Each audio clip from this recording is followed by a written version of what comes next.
Mesdames et messieurs, c'est l'heure du quiz Cube Radio. Merci Olivier Guillet de pré-armer ton buzzer, n'est-ce pas? Je suis avec Olivier Guillet et Alexandre Moranville-Ouellette. Je vous rappelle les règles à tous les jours cette semaine parce que c'est Noël. On fait un quiz. Aujourd'hui, la thématique est le sport. Et là, je vous rappelle, si vous étiez à l'écoute depuis lundi, Alexandre Moranville-Ouellette a remporté les deux premières manches sur la politique québécoise et la politique américaine. Aujourd'hui, on fait sport. La manière que ça fonctionne, la première question, elle est pour vous, chers auditeurs, téléspectateurs. Vous devez nous appeler au 1-877-827-2346, 1-87 Cube Radio, pour nous donner la réponse à cette première question-là. Si vous avez la bonne réponse, je vous invite en onde avec nous pour la dernière question. Et si vous avez la bonne réponse à cette dernière question, qui est une autre question, vous pouvez gagner une carte cadeau de 50$ que je vous offre là, de mon portefeuille sur chez Filion Électronique, Renaud-Bré ou Altitude Sport. J'ai choisi des commerces québécois parce que c'est le temps des fêtes. Il faut acheter local, n'est-ce pas? Moi, je sais pas pour les auditeurs, mais on dirait que ça compterait double d'aller chercher de l'argent de ton portefeuille directement.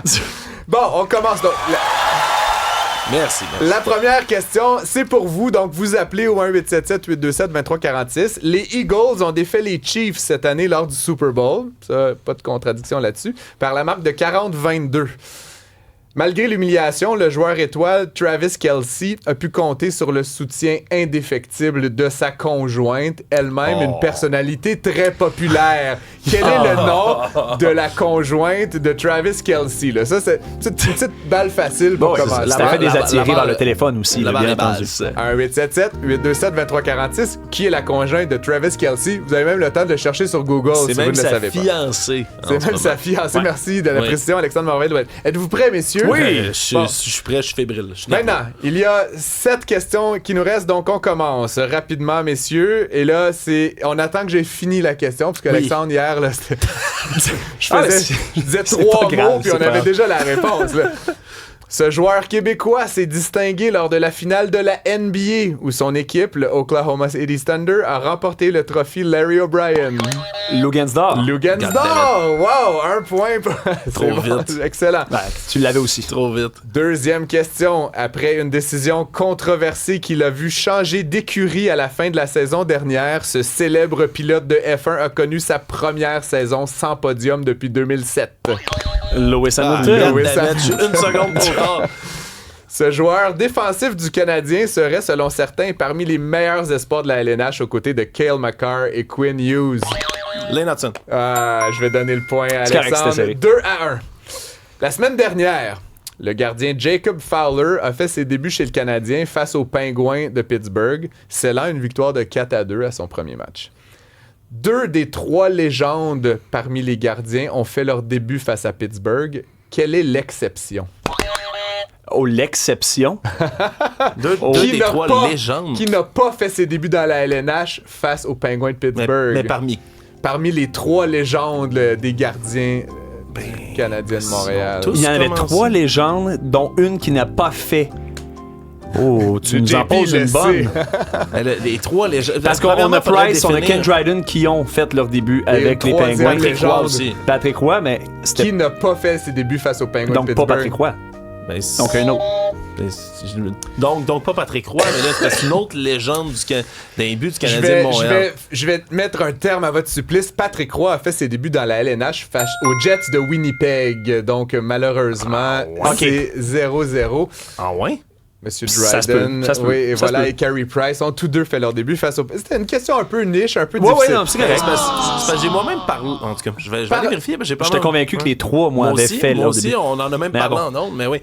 Le premier match de Patrick Roy était face aux Jets de Winnipeg, mais son deuxième match à la maison était face aux Pingouins de Pittsburgh. Parlant de la légende qu'est Patrick Roy, en parlant de Patrick lui-même, il est aujourd'hui l'entraîneur-chef des Islanders de New York. Jusqu'ici, tout va bien. Avant de joindre la LNH, il a dirigé une équipe de la Ligue de hockey junior majeur du Québec, laquelle a remporté en 2023 le trio des trophées, le Jean Rougeau, le Gilles Courteau et la Coupe Memorial. De quelle équipe de la LHJMQ s'agit-il?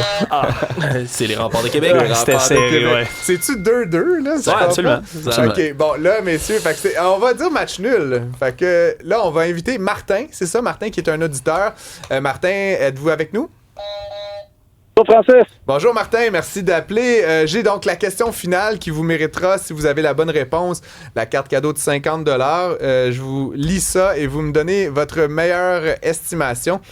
Parlant de joueurs devenus propriétaires, Sidney Crosby est à quelques points de dépasser le record de celui qu'on surnomme le Magnifique, qui a joué pour la même équipe que Crosby et qui est maintenant l'un des principaux propriétaires. De qui parle-t-on?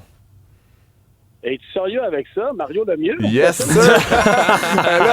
Facile de même. C'est quasiment bien sûr que ça va. C'est une carte cadeau facile, ça. Je pense que même ma fille de 11 ans l'aurait eu. Ah, ben écoutez, j'ai testé l'affaire un petit peu en régie, en studio. Les gens disaient Wayne Gretzky, mais là, faut pas confondre le Magnifique avec The Great One, évidemment.